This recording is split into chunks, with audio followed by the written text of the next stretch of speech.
The only thing he really said to me was try to find a job where there's no ceiling on how much you can make.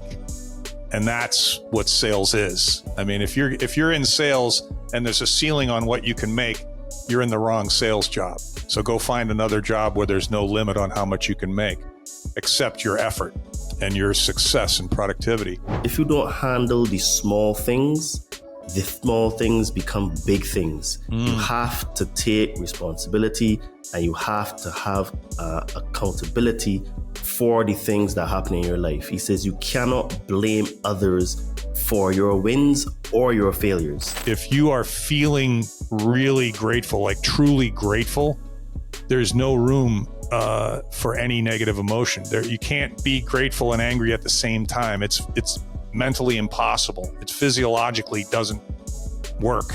So you can't be angry, you can't be anxious, you can't be sad, you can't be anything negative if you're feeling grateful. There's no room. Mentality and mindset are very, very important when it comes to sales and selling. So what do most people misunderstand about sales, especially those who see it as being pushy or manipulative? If you are new to this podcast, please don't forget to like, subscribe, and to share, because that helps us to be recommended in the algorithms. If you would like to support this podcast, please check out our merch store on Amazon with the brand Todd and Me. We've got some cool t-shirts, tank tops, hoodies, and sweaters. Link will be in the description of this podcast. And if you're now starting a spiritual journey, you would like to start a spiritual journey, or you're currently on a spiritual journey and you would like some help removing some fears and traumas, please hit me up on my Instagram at Adriano_246 and it will help you to get some magic mushrooms. Enjoy the show and stay tuned because we have some more great content coming soon. What if the key to escaping the matrix wasn't just in meditation or mindset, but in mastering sales as a spiritual practice? Today's guest is living proof that conscious entrepreneurship isn't just possible, it's powerful. Hello friends, and welcome to the Conscious Man 7 podcast. I am your host Todd Cave, and today we're joined by Mark Aylward, who is a teacher, coach, public speaker, and sales master with over 35 years of experience helping people find their purpose, unlock limitless income, and grow spiritually while doing it. He's built and exited 2 staffing companies for 7 figures each, generated over $75 million in revenue, and created 4 millionaires along the way. He's hired and trained hundreds of salespeople and even guided his own kids from school to thriving online businesses. But what sets Mark apart is his mission: to help people break free from the grid of dead-end jobs and use sales as a path to inner freedom, resilience, and higher consciousness. With a BBA from Notre Dame, a certificate of excellence in entrepreneurship from UCF, and a track record of service from mentoring the homeless to guiding startups, Mark brings a rare blend of real-world results and spiritual depth. He's also a proud single father to 3 conscious, generous young adults. So if you're ready to earn more, live deeper, and finally take control of your time, income, and growth, this conversation is going to shift you.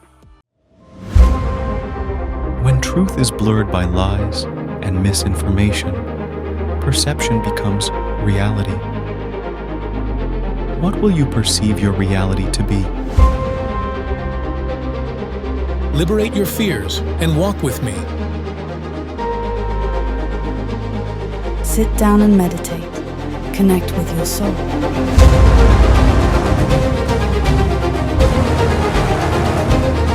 Be a monster and then learn how to control it. You got to be willing to do the work.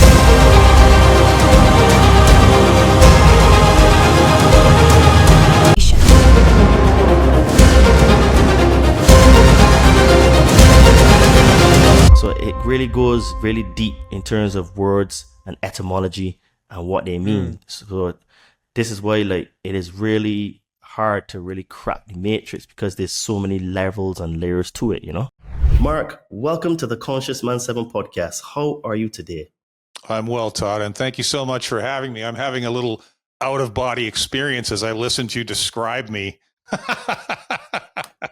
Well, Mark, honestly, I was really impressed when I checked out some of your work and looked at some of your accolades. And I was like, okay, I would like to talk to this guy because, I find that today we have a bit of an issue in our society where a lot of us have lack of belief, right? And a lot of us can't see a solution in terms of getting out of our situation. And a lot of situations today revolve around economics and how to earn more money, maybe even having a side hustle or a side business or even starting a business, Mm-hmm.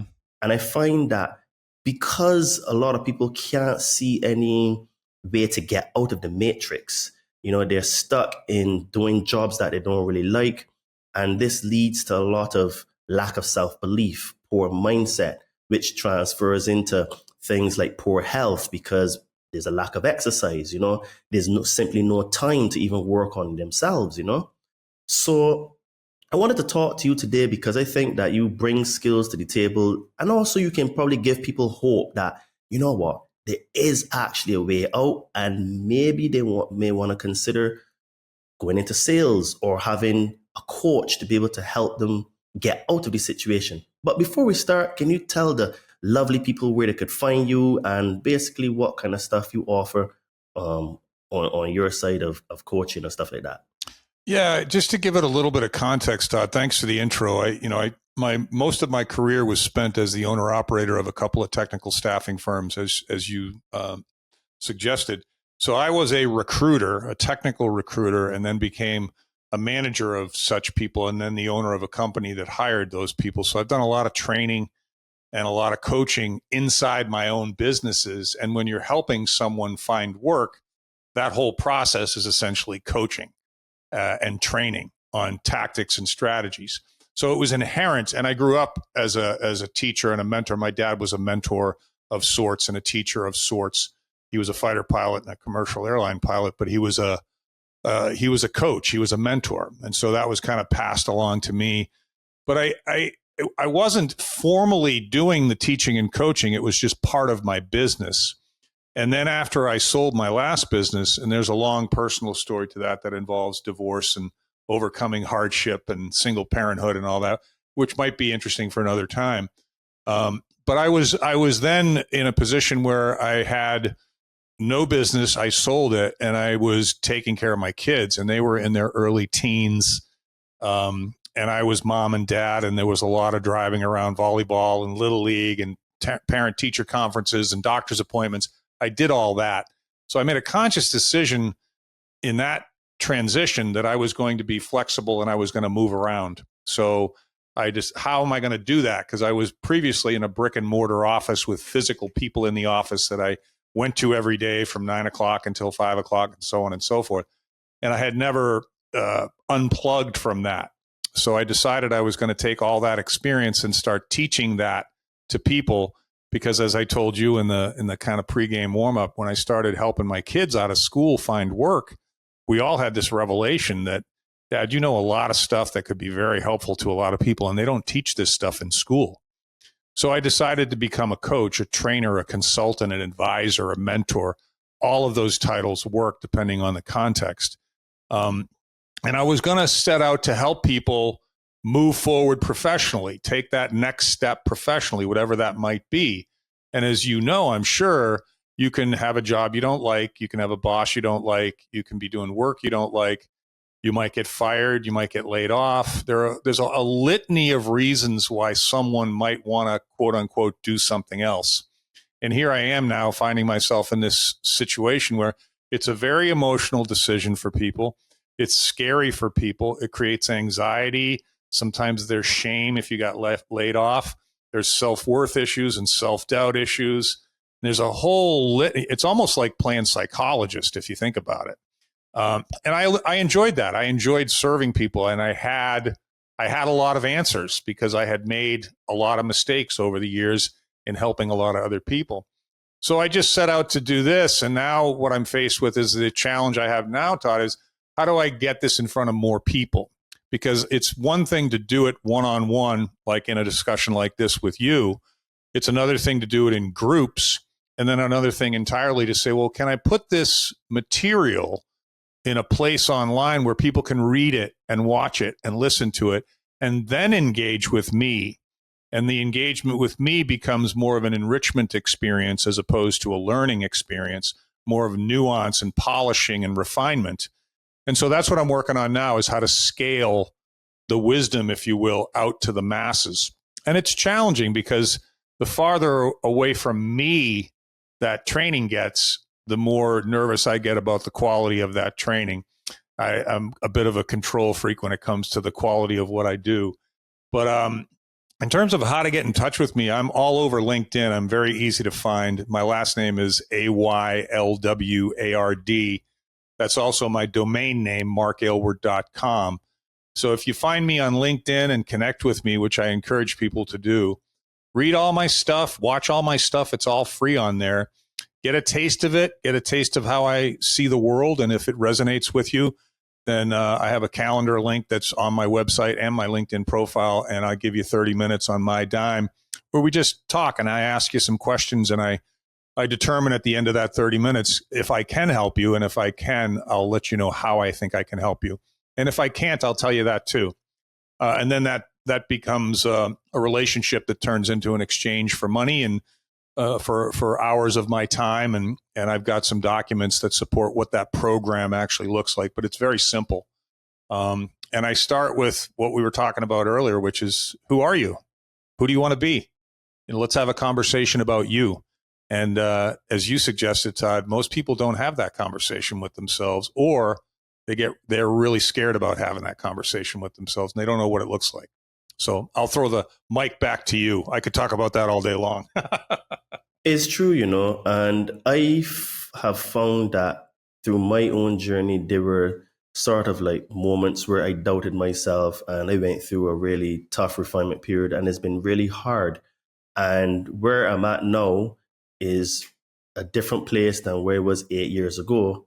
And I get messages from all over the world with people, like some people ask me, but Todd, like, how can you help me to improve as a person? Or like, what do you suggest in terms of what do I do to get out the matrix, in terms of business? And when I saw your profile, I said, I may not be able to help these people, but maybe someone else can, right? And I try to give solutions and get experts in their field to come on and to, explain to people that there is a way out. Because I think that most people today are simply, they simply have no belief in themselves or that they can do it. So you've spent 35 years as a teacher, coach, and public speaker. What originally sparked your passion for helping others find their purpose? Yeah, I have to go back to my childhood. I mean, it was the way I was raised. I was raised in a spiritual family. I was raised Catholic, went to Notre Dame, Irish Catholic school, a couple of uncles who were priests and an aunt who was a nun. My dad's a very religious guy, still alive and well at 96. And it was just always an expectation that I was going to help, that I was going to serve other people, that was going to be part of what I did, whatever that might look like. How I got into recruiting was, in hindsight, I guess, kind of circumstantial. It was coincidental. My girlfriend, I found out one day that she told me she was pregnant, and she became the mother of my 3 children eventually. But at that particular juncture, it was like, okay, I'm wandering around, to your point, didn't really know who I was, what I was doing, not a lot of confidence, maybe, probably looked like I was confident, but not from the inside out. I didn't feel it. But I stepped up that day. I just remember saying, okay, it's time to do some adulting. It's time to step up, and it's time to take care of, make sure your family has everything they need. And it was a major shift in my life. I literally flipped a switch on the inside and said, it doesn't matter what you want to do. This is what you have to do. Now go figure out what that is. And I just started, as I would recommend to anybody, if you don't know what you want to do, voraciously looking into things. And I'll refer back to something you said earlier about sales and the fact that you can make a lot of money. My father, the only thing he really said to me was, try to find a job where there's no ceiling on how much you can make. And that's what sales is. I mean, if you're in sales and there's a ceiling on what you can make, you're in the wrong sales job. So go find another job where there's no limit on how much you can make. accept your effort and your success and productivity. So I started looking around, and one of the conversations I had, I walked into my parents' condominium, and my mother was there with her best childhood friend and this Australian gentleman who she had just married, my mom's best friend. And very nice guy. First time I met him, we had a glass of wine together. They were going to go eat dinner. And before they went to dinner, I said, look, I'm in this situation now where I'm looking for something to support my family, and I really don't know what to do. May I ask, what do you do for a living? Another technique I highly recommend. Simple, just ask. And he said, I recruit petrochemical engineers for Saudi Arabian oil companies. And I said, huh? And I said, can you unpack that for me? What does that mean? And he said, the Saudi Arabian oil companies, which are cash rich, have difficult time recruiting around the world for very gifted petrochemical engineers to help them refine and distribute the oil that they're so rich with, because nobody wants to live in Saudi Arabia that isn't Saudi Arabian. So what they did was they formed these groups where they give 3-year contracts to these specific petrochemical engineers. They pay them 3 or 4 times what anyone else would pay them in terms of salary. They give them a free home, a free car, and they pay their expenses for the whole 3 years. And then they let them go off to wherever else they want to go. So guys and gals can go in there and enrich themselves for a few years. And I said, well, I thought companies hired their own people. And he said, oh, no, particularly when it comes to critically skilled people with specific advanced degrees doing very specific stuff. They contract out to agencies like mine, and I go out and I find these people, I vet them, I produce them, they interview them, vet them, and select and choose. And I said, do you mind my asking, how do you get paid? He said, I get a percentage of their starting salary.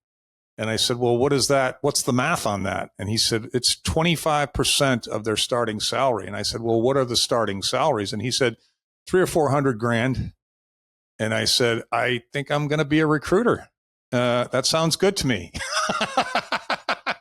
So I picked up the newspaper. This is how long ago it was, the Sunday paper. I went through the ads. I found a couple of recruiting jobs. I called up Monday morning. The first one I called, a company named Carico. I cut my teeth there for 3 years. They brought me up for an interview and hired me on the spot. And they stuck me in the software engineering group next to a guy that was going to become one of my best friends.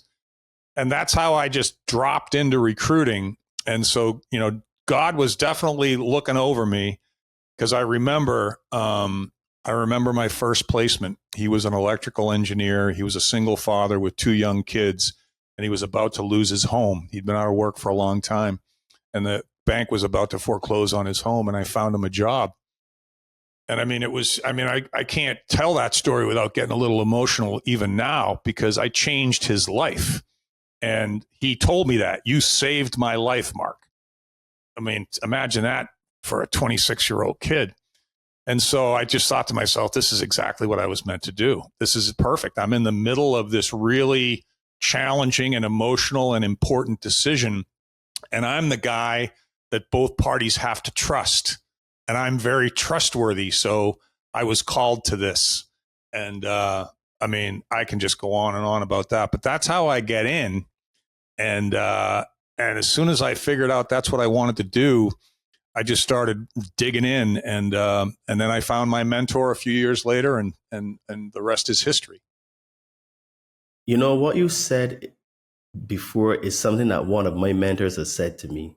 He says, you don't get what you want, you get what you have to have. Mm-hmm. And it's amazing how these mindsets are quite similar to people that have done well in their lives. And there seems to be a commonality in terms of traits, behavior, mindset, belief systems, and stuff like that. Mm-hmm. And, so how did your journey through sales and entrepreneurship align with your deeper purpose in life?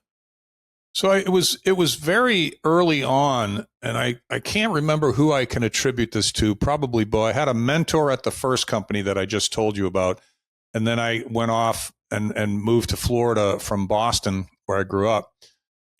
because of the opportunity that I was introduced to with this gentleman named Paul, who I was working with a young lady at the first company. And when I told her what was going on in my personal life and I needed a change, she said, you should talk to Paul. And I went and spoke with him. But, and then I moved down to Florida and started up a company. But my belief system, there was always, service was always part of it. I always felt compelled to serve other people, to help other people. I don't know why. I just always did. But sales early on became very evident to me that I don't want to sell anything to anybody. I want to find people that are already predisposed to be interested in what I have and educate them on why the only place you can get that specifically is from me. And then the differentiating factors became my care, my competence, my integrity, my willingness to say I don't know, my willingness to do exactly what I said I was going to do or not say it. It became all those things that are, all those skills that are available to all of us. All we have to do is grab onto them. They don't cost any money. But what I also discovered was very few people do all these things. Very few. And I remember saying to my kids when they started talking to me about selling, Dad, I don't want to sell. I hate sales. Sales is yucky. It's dirty. It's has this negative connotation. I don't want, it's sleazy. I'm like, well, then don't sell. Just find people that already want what you have and figure out a way to get the messaging to a place where it's like, hey man, you can get this, you can get something like this a lot of different places, but you can only get this from me. And so that took selling and put a completely different uniform on it. It became education.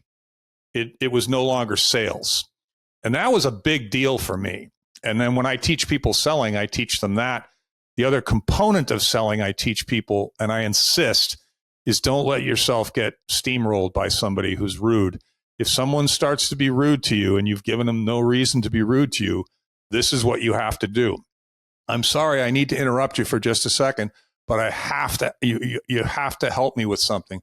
I really need to understand what I've done or said to upset you, because you're being disrespectful to me now, and I don't understand why. I was calling to help you. And everybody that I share that with goes, no, you can't do that. And I'm like, you have to do that, because two things are going to happen. One is 90% of those people are going to apologize to you because they weren't getting upset with you because of you. Their wife just left them, or they just found out their mother has cancer. Something's going on in their life that they brought to this conversation that has nothing to do with you. And once they apologize, now you have the opportunity to build maybe one of the deepest relationships that you've ever had, because that's what humans do when we forgive and apologize. The other 10% are assholes, and it's really good to figure out who the assholes are as quickly as possible so you don't have to call them again. And to me, that was what selling, that's what selling became. You hold yourself up. You don't put other people on a pedestal. You don't put yourself on a pedestal. You insist on some sort of reciprocal level of respect that you're willing to earn, and you don't sell anybody anything. If they're not ready to buy your stuff right now, call them back later. Put something down and say, I'll call you in 3 months. If something changes in the meantime, you know where to reach me and you know what you can do. And then you have this database that starts to build on people that you need to call tomorrow and people that you need to call 3 and 6 months from now. And when that database gets to a particular size, you're not making a whole lot of calls anymore. People are starting to call you. And that's how that evolution took place. You know, what you said is so true. And I would add some context to that, in the sense that I find that sales changes you as a person when you have ethics, because what you said just now is a technique and a tactic I was also taught. And it's basically to disrupt the conversation. And it's to be able to pivot, where you try to ask a question, well, what makes you say that, or what makes you get upset? Mm-hmm. And I find that level of communication is actually, when you're good at it, transfers into actual normal relationships and just dealing with people day to day. Because I find that if you can sell someone something, then that same mindset can be transferred into your personal life and dealing with conflict. So especially if dealing with a partner or dealing with a friend. So instead of you getting upset, you can say, well, hey, Mark, like, just a question. Sorry to interrupt you, but like, what did they do or say to make you so upset? And just exactly what you said, there's always some stuff going on in the background. Mm-hmm. And then you give them opportunity to check themselves, and they're like, oh, yeah, sorry, Todd. Well, XYZ is going on.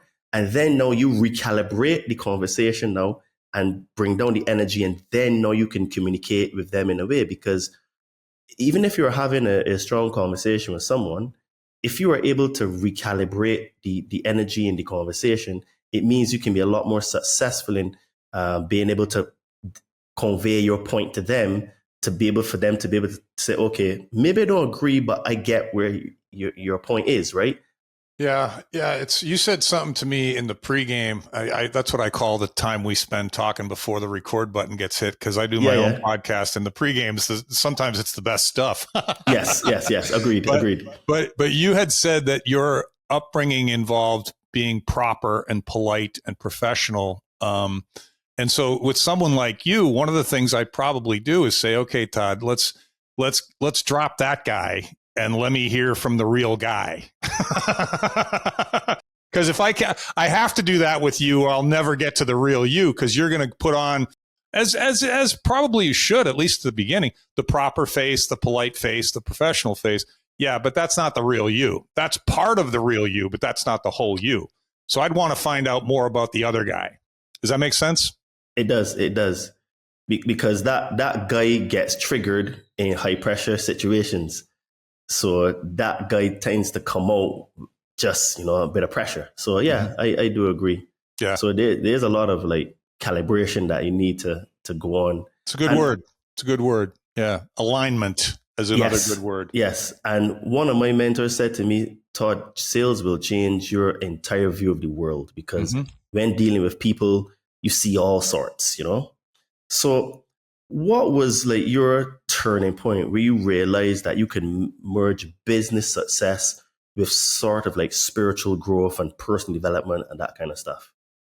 Well, I was always like, I went to church every Sunday for 17 years and every holy day, because my father insisted on that.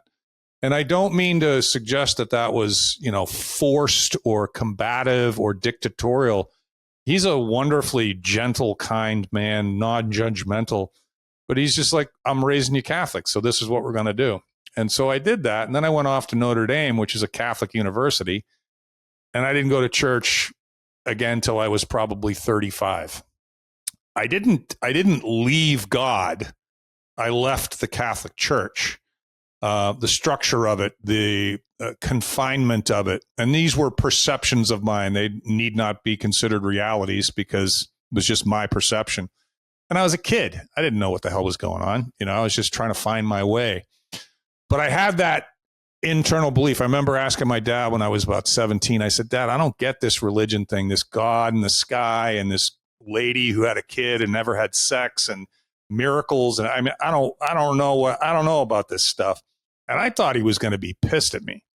But what he said was, as just the way he is, no, Mark, question your faith. That's how your faith gets stronger.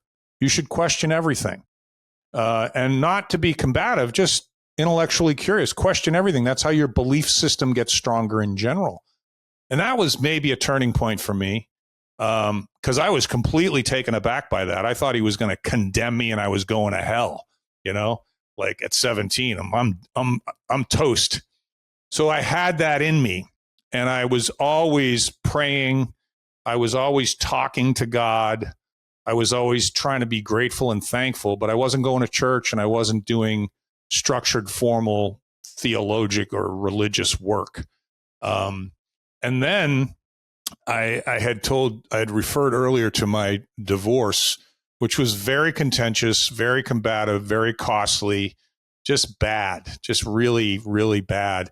And I came out the other end, and I got to that fork in the road that we all get to a couple of times in our lives, where it's like, I'm going to be an angry asshole, or I'm just going to get on with my life and go, hey, shit happens, and I think that's that fork in the road. I talk a lot about that with people, because if you want to find hardship, Todd, and you know this, all you got to do is look. It's easy to find, right? And you can become a victim very easily, because that is available to all of us just like that. The other choice is to be better, is to improve, is to move on. That requires more work. That requires more diligence. That requires more time. But I never understood it to be a choice. It was always, that's the only way I can go. This other bitter thing, that doesn't work for me. I'm not going to be the old guy on the porch yelling at the kids on their bikes in the street. I'm not doing that. And so I made that choice. And, and then I came back and I went looking for a church the same time I went looking for a yoga studio, because I was, I had to make that choice. Am I going to go, bar hopping and find chicks? Or am I going to, continue to become a man, become a better father, become a better citizen, become more productive, and be able to look at myself in the mirror? And that's the choice that I made. And church was part of that. So I went looking around for a church, and I found one with lots of windows and flowers and positive music and a funny priest. And I stuck with it. And I went to, and I asked this guy about, I don't know, a year and a half into going to mass there, this little Puerto Rican priest, little tiny guy, really cool guy. I said, Father, can I ask you a question? He said, sure. I said, when do you hear confessions? And he looked at me and he goes, how about right now? And I said, okay. And he said, follow me. And he put this purple sash on and he said, let's go outside. There's a shade tree in the back. That's really a nice place to do this. And he was immediately trying to make this easy for me.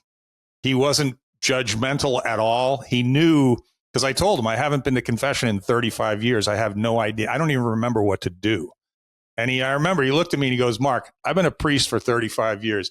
If you think you're going to tell me something I haven't heard 100 times already, come on, I've heard it all.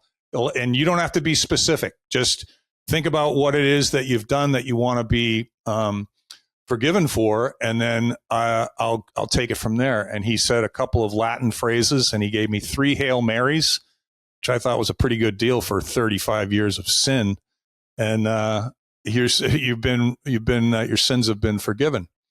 And I got to tell you, Todd, I'll never forget that. I was my feet were floating off the ground. It was a spiritual experience like I've never had before. I felt so close to God right then and there. I picked up the phone. I called my father. I called my uncle. I called my kids. I called my girl. I called everyone. I said, I got to tell you this story. So that was my spiritual re-revelation, which was built off a foundation of having been raised Catholic.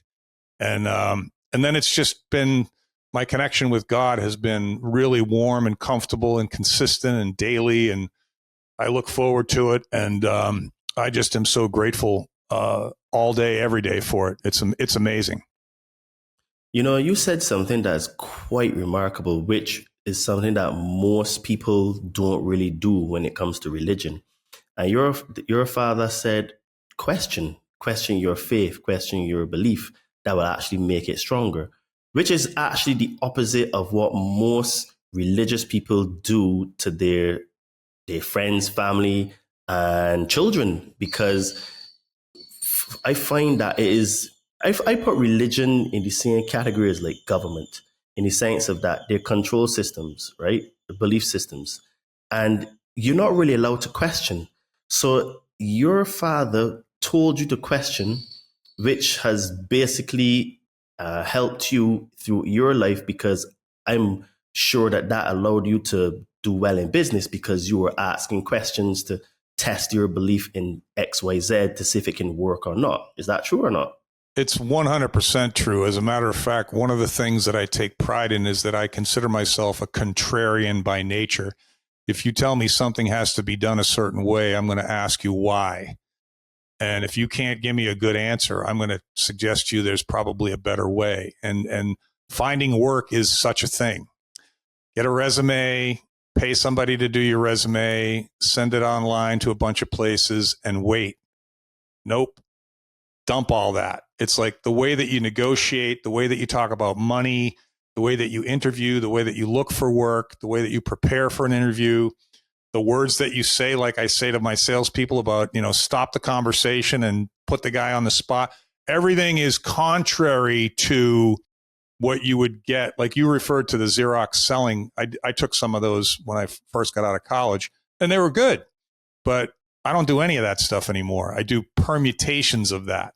So yeah, I question everything, and it's gotten me into trouble a little bit, but not much. Because I think most people, I feel it's kind of like stand-up comedy. They say the stuff that everyone else is thinking, but no one else will say. That's kind of what I do. Like, Mark, how can you say that? I'm like, because it's true. What do you mean? What? Oh, well, you're going to offend somebody. That's not my responsibility. I have no intention to offend anyone. If they're offended, that's on them. If I was intentionally trying to offend people, that would be one thing. But I don't ever intentionally try to offend.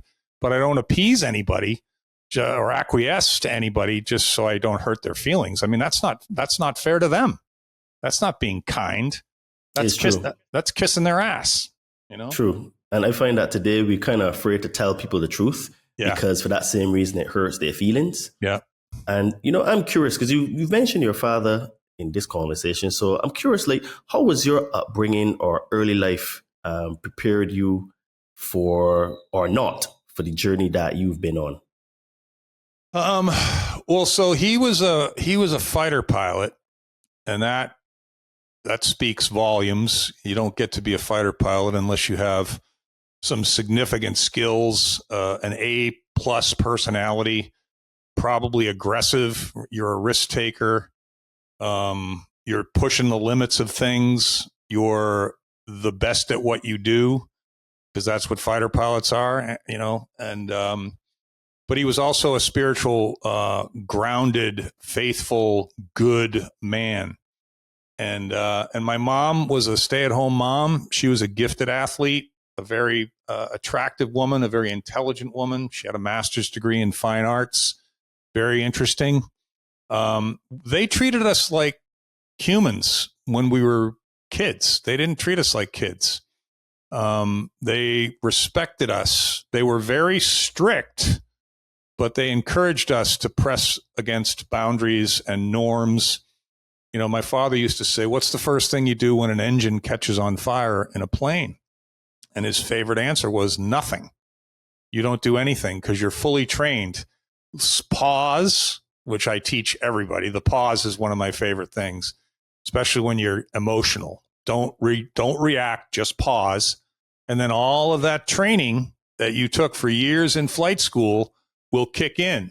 Shut this off, turn that on, turn that engine off, steer to this direction. All that stuff is in there. Get the emotion of fear and anxiety out of your brain. It might only take 5 seconds. It might take 2 seconds, but just pause. Most of those planes crash because the pilot reacts emotionally. He doesn't pause. And so, you take the spirituality, and the other overriding thing, Todd, was sports. We all played sports. We were all individual and team sport athletes. And all my kids played sports. My brothers and sister played sports. Most of my friends were athletes. And as an athlete, as a fitness guy, the bonds that can form and the life lessons that you can learn at the gym, because everything is exercise. You don't do 900 sit-ups one day and get a six-pack. You do 5 sit-ups the first day, and then you go back a day after that and you do 10. And then 6 months later, you can look in the mirror and maybe see some results. But everything that's worthwhile happens incrementally over time with consistent effort over time. And this delayed gratification thing was always a part of my life. There was no one in my family ever pushed a quick fix or a miracle solution to anything. It was work. And then personal accountability was another trait that came. We weren't allowed to blame anyone or anything else. If we blamed anyone or anything else, we got in more trouble. We were best off when we did something wrong and we said, I did that. It's my fault. I'm sorry. I won't do it again. And then the punishment was less severe. But if we started saying, oh, that was so-and-so's fault, or I wouldn't have done that if it wasn't for this, man, we didn't support that at all. So those are some of the reasons I think I ended up the way I am. You know, it's quite interesting because I have a couple of mates that are actually multimillionaires, and it's so mad, right? Like hearing you say that just now, personal responsibility, taking ownership. And one of my mates, he always says, Todd, if you don't handle the small things become big things. You have to take responsibility, and you have to have accountability for the things that happen in your life. He says you cannot blame others for your wins or your failures. Mm-hmm. And I would say that your father did very well in terms of to instill those values in you, because today in our society, we have a lot of issues on the male side where we have absentee fathers. We have males that are becoming more female than anything else. Mm-hmm. We just simply don't have role models. And even if, you are a present father, a lot of men just don't have the skills or the mindset or the belief to be able to lead. And one of the things that I hear, because I get a lot of feedback from people on the internet, and one of the things that women do complain about is that there are not a lot of men that are real leaders, And I actually do agree with that statement as well, because our job is to lead. Mm-hmm. And like you said that your father was an A+ personality, because to be a fighter pilot, you're basically talking about the best of the best of the best, right? Mm-hmm. Like is more than A+, is like A++, because yeah. And that mindset has definitely trickled down to you. And well, it was always something that appeared achievable to me. It was never out of my reach. It was right. I saw it. It was right. And my brother became a fighter pilot. I just talked to him earlier today. He was an F-15 fighter pilot and just retired from his commercial airline job. And, in terms of like the best pilots in the world, my dad and my brother were both in that category, at least for a few years. And so I was not in awe of that. It was always kind of reachable. It was up to me. I never had any interest in that. Thank goodness, because I was too tall to fit into a fighter plane. I would have ended up in a bomber or something like that. I never would have heard the end of it from either one of them if I didn't become a fighter pilot. So thank God I didn't want to be one. But yeah, no, God bless him. He did a great job. And one of the things he said to me about religion was true of everything he said to me. He said, the reason that I'm bringing you to church every Sunday is because you're going to go off soon on your own to college and then wherever else. And you might need something to come back to later on when life gets challenging. And now you'll have that. You don't have to come back to this, but you will be able to. You'll know what it is, and it'll be available to you. And God bless him. You talk about prescience. You talk about a guy that could see into the future. Thanks, Dad. Yeah, it's remarkable. You don't really hear many stories like that now today with our society. And I'm so glad, because it means then that we've been able to have this conversation. So his foresight was even further than he could have imagined, Yeah. Because now you're speaking to, the entire world now, sharing your story, and, we can try to help people find some solutions and, maybe touch, move, and inspire people to see that maybe getting into sales is a way that they can improve holistically, because your character definitely changes. Your earning potential has no cap, like you said. Mm-hmm. And you founded and exited 2 multi-million-dollar staffing companies and generated over $75 million in revenue. Mm-hmm. So what mindset or principle was key to scaling those businesses so successfully? As far as your audience that might be considering starting their own organization, I would say we bootstrapped everything.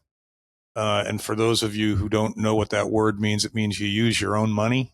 You don't borrow anyone else's money. You don't look for equity investors. And when you bootstrap something, you do everything with the humility of someone who's willing to do everything. Like, I remember emptying the trash. I remember painting the walls. I remember, picking up people that needed a ride, taking people to I did, imagine anything you could do for a good friend. I did that for everyone who joined my organization, until such time as we were able to reinvest profits, not revenue, profits into the organization. And then we started investing, I think, wisely in only the necessary things. Like for instance, when I went and bought office furniture for my first office, we didn't go to a furniture store. We went to a warehouse where other people that had bought new furniture and gone out of business sold their furniture back to the warehouse 30 cents on the dollar. So I was buying $1,000 pieces of furniture for $200. And when they said we had to redo the office, I let them do the construction, and me and a couple of buddies painted the place, right? So everywhere we could use our own time, effort, and money, we did. And so we became profitable very quickly. And we weren't spendthrift. We weren't cheap, but we were wise with regard to the way we used money. And what I saw, especially when I started to go out and try and help other entrepreneurs, because part of what I do is help people start their own businesses, because that's also the next step in professional development for some people. How do I do that? Well, don't go spending a ton of money in the hopes that you'll generate some revenue. Generate some revenue, and then you can determine where to spend the money. And it's like, to something you said earlier, you didn't say the phrase, but it was in my head when you were talking about sales. Nothing happens until someone sells something. Nothing. You can't hire anybody. You can't buy anything. And I saw so many companies spend, okay, we're ready to open the front door. Well, you've already spent $100,000. You have to make $100,000 now to break even. That's like daunting. It's the opposite of what you want to do. The other thing that I think was a key to my success, other than just treating people well, is not spending until we earned profit, not revenue. And then the second thing was, we're going to be something very specific to a very specific market.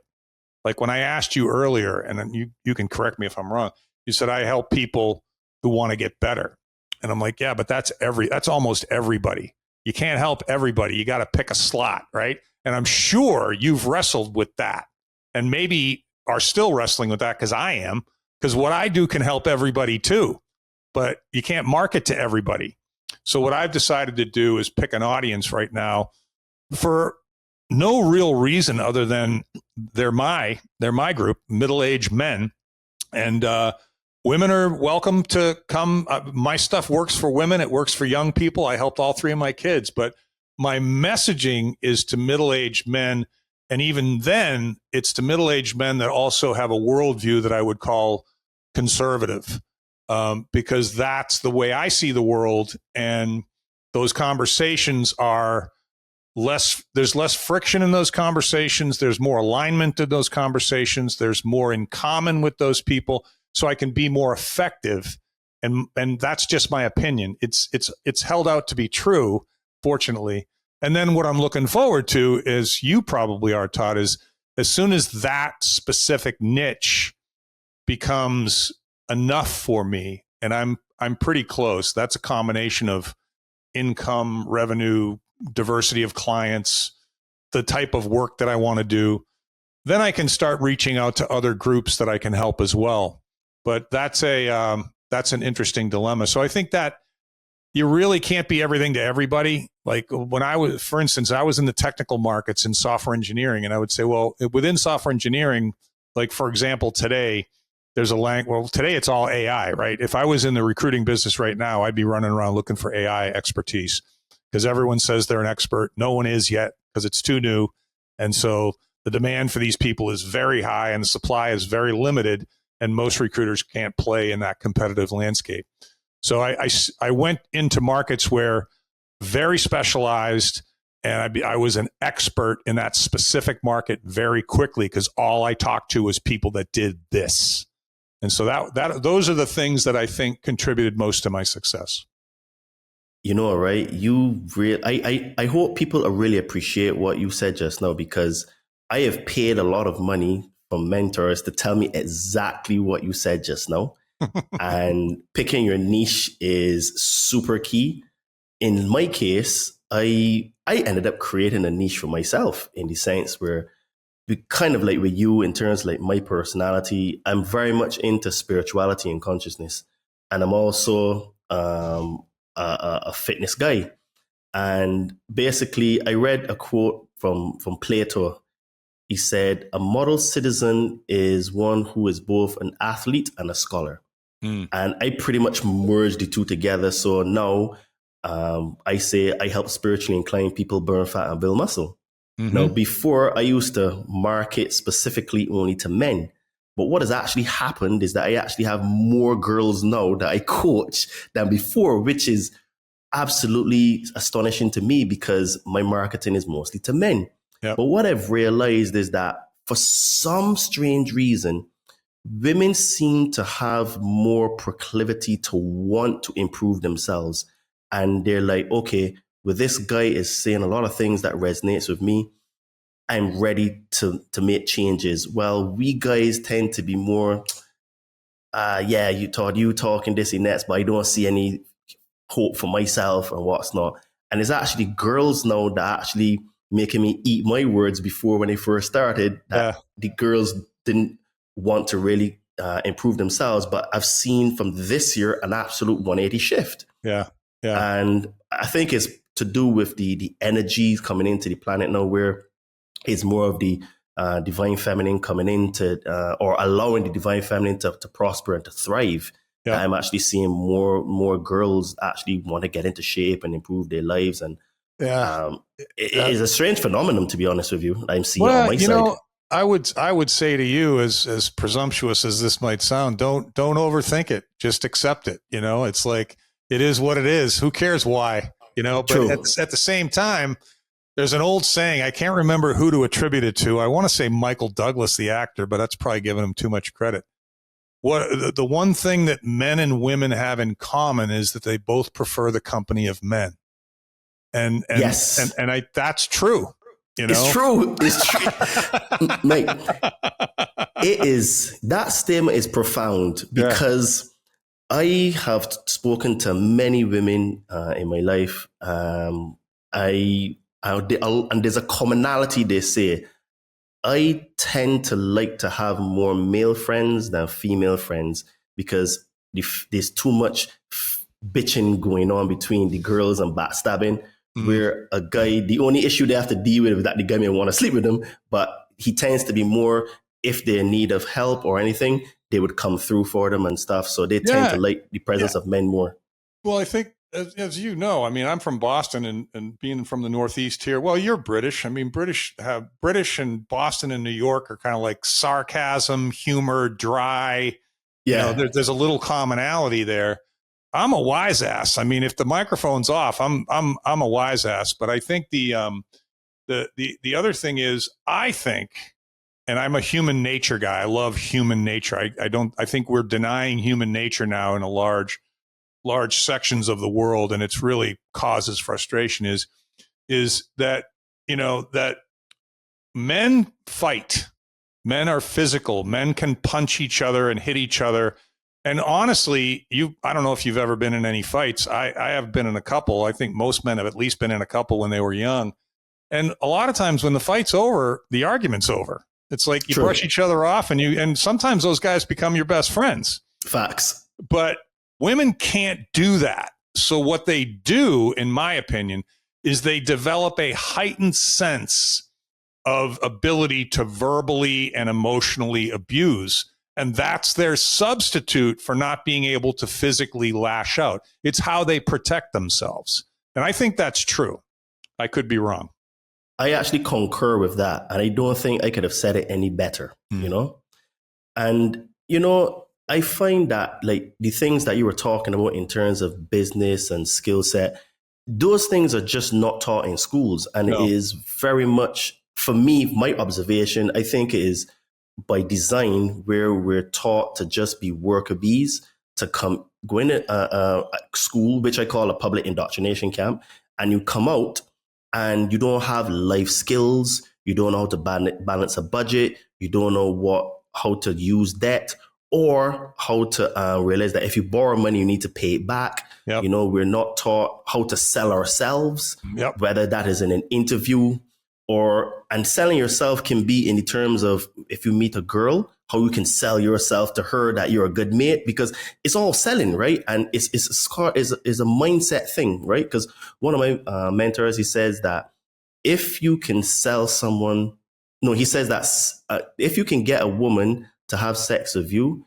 you're a good salesman. So why can't you transfer that mindset to business to make money? Mm-hmm. And it's actually true, because even today, we don't have skills on how to have the social dynamics between men and women, which is a degree of selling, to be fair, right? So in reality, everything is selling, but we're just simply not given the tools or to understand the psychology. So you've created 4 millionaires and trained hundreds of salespeople.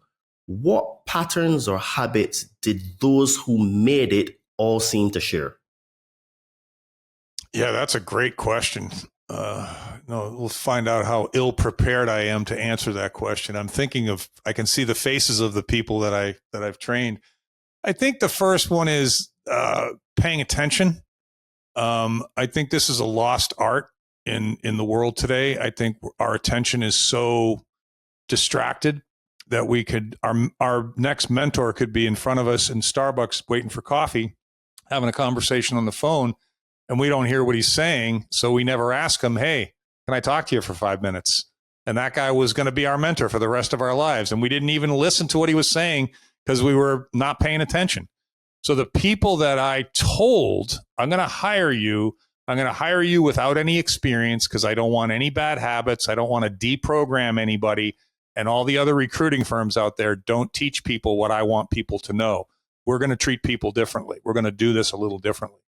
And I said, so one of the things you're going to have to do is you're going to have to do exactly what I tell you for a period of time. And the people that resonated with, the people that said, oh, that doesn't sound like a restriction. That sounds like a gift. Like this guy's going to give me that gift of wisdom. Those people were at my door at 5 o'clock at the end of the day with a yellow pad with 15 questions on it saying, you got a minute? You got a minute? They didn't just want my knowledge on the floor during the day. They wanted access to me after. They wanted to stay after school and learn more. Every one of the successful people did that. And that's unique. I don't even know how you recruit for that skill because it's such a that's up to your mom and dad to give you that skill. If they don't give you that skill, you're going to be lucky if you get that skill. Integrity was certainly part of it. I used to say to people when they would come to me and ask me, well, if I discount this, or if I'm going to block that guy from interviewing over there to give this guy that, if they wanted to do anything that I thought was morally or ethically questionable, I did not allow it, and they had to accept it. And the joke used to be, look, if you're going to press this issue, you got to give me the phone number of your mother and father, and I got to call them up and have a conversation with them. Because this is unacceptable. This behavior is unacceptable. And we used to make a joke of that. And then, all this talk now about empathetic leadership and emotional intelligence, I was doing that since I was 15. That was just natural for me. And when people talk about that now, like it's some sort of new skill, I'm like, you mean treat people the way you want to be treated? Oh, okay. I read that in the Bible when I was 7, right? So that's not new to me. So I think some of this stuff is just being a good person and attracting good people and not sacrificing your ethical standards or your moral standards for professional gain.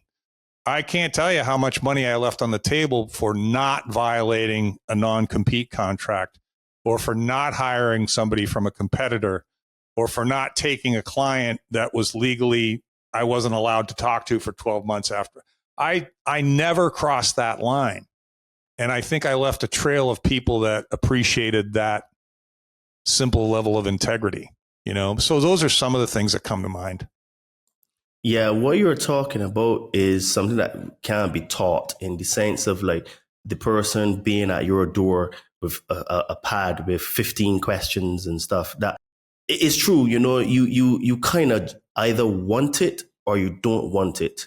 And I do agree. I think it is definitely to do with your parents that may not instill that in you. And I think now when you add in other dynamics like television, social media, the programming through movies and stuff, that hunger in someone to want to achieve something in life has been basically indoctrinated out of us, to a large degree.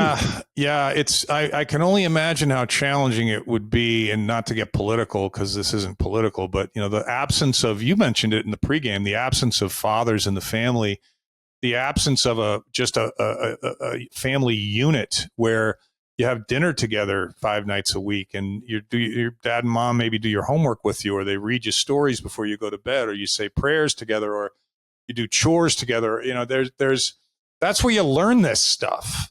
And if you're a latchkey kid with no direction and just an iPad, and your parents say good luck, some of those kids become massively successful, but the vast majority of them, I think, end up lost because they don't have any anchors. They don't have there's no bricks in their foundation. It's the biblical thing, their foundation is built on sand. And you're right. I think most of my experience with those people, I didn't teach them that skill. I taught them how to exaggerate that skill. I taught them how to use that skill. I didn't give it to them. Their parents did. Yeah, definitely. And I find that like as a coach as well, like the people that get the best results with me are the people that literally follow my guidance. Like I've got some girls that, again, it's the girls. When they first join, they ask me a bunch of questions. Mm-hmm. And like, I would just be replying and answering and sending videos or this and the next. And what happened is that those girls get great results. Mm-hmm. And the others that don't have that hunger, and I don't necessarily think the right word is hunger, but is this thing inside them that is just pushing them to like, no, I want to understand this thing. How can I level up on this? How can I actually get into shape? Because I've got a couple of guys there now that literally, from the time a little bit of hardship comes in terms of challenges, they just are soft in the middle and they give up. Yeah. Right. Yeah. And the girls that I'm coaching, they're going through stuff as well. Mm-hmm. And they keep in regular contact with me. Sometimes they say, Todd, like, can you spare like a little bit of time tomorrow or next? I just need to talk. Those just seem to get better results than the others, right? And well, let me ask you this too, because I'm curious. I think that I found as a teacher, because you're a teacher, the people that want to stay after class and ask you questions, you want to help them more. You want to be available to them more because they appreciate what you have to give more.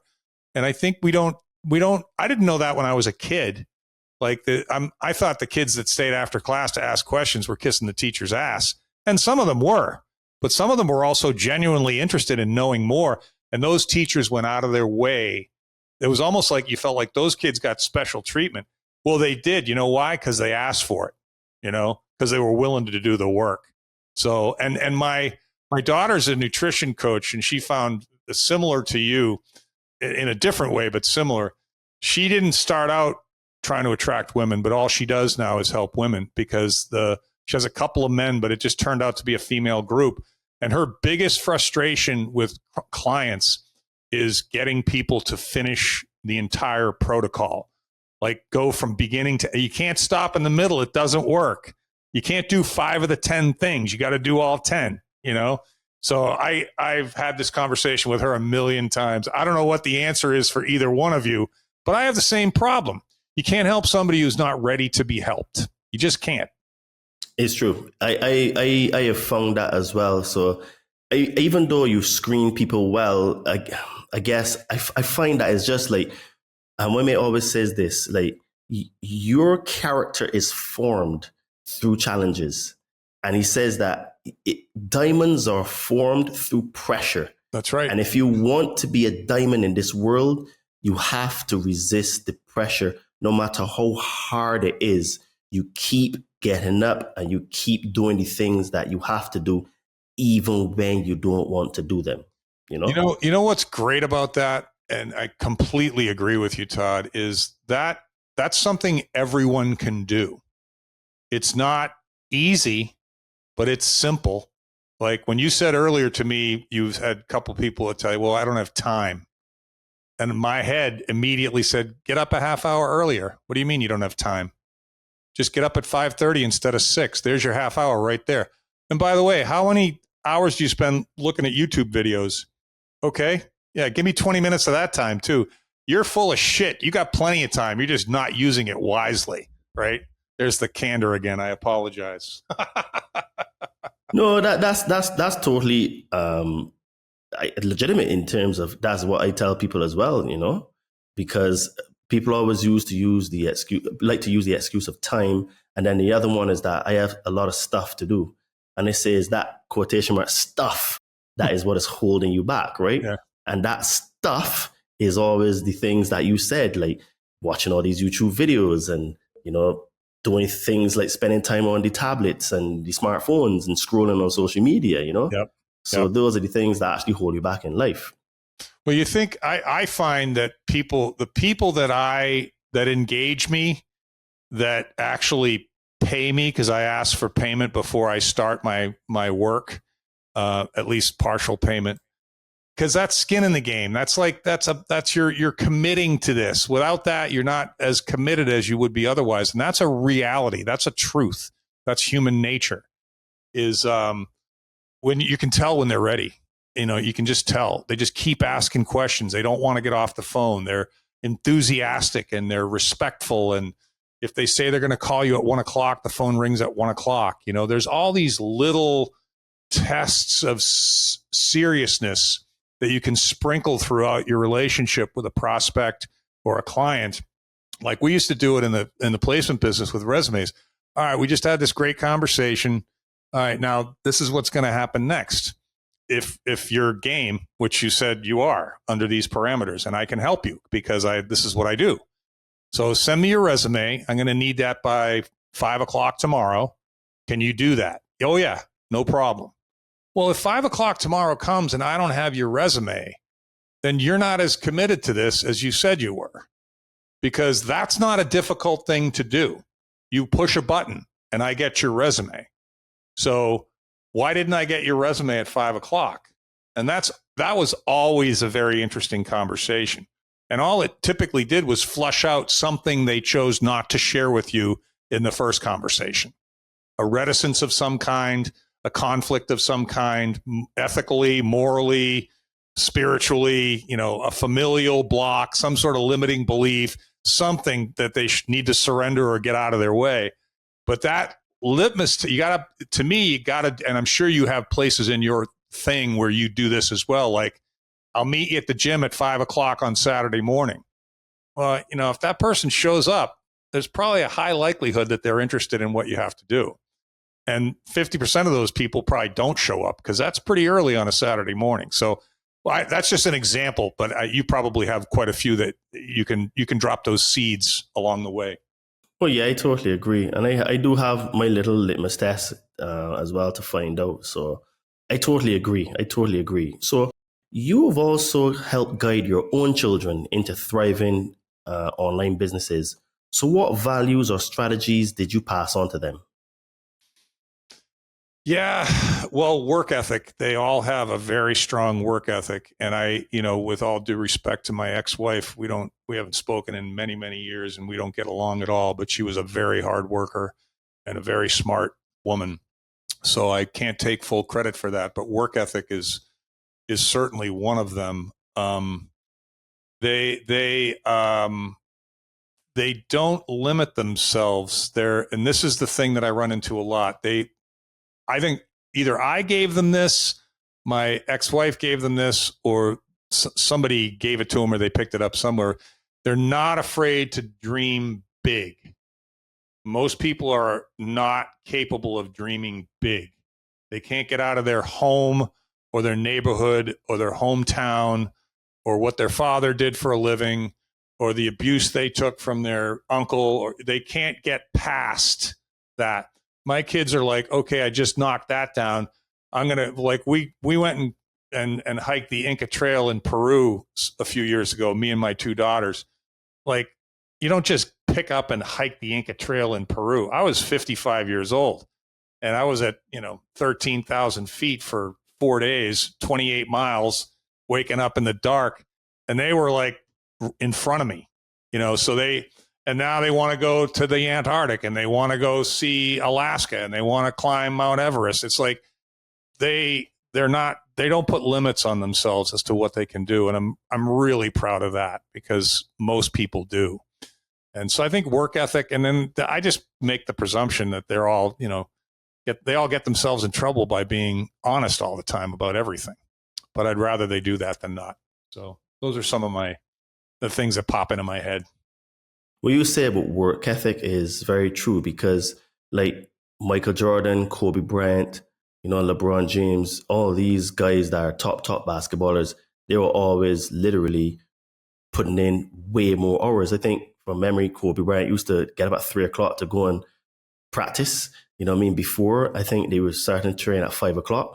So, nothing beats work ethic. And I think there's a saying that goes,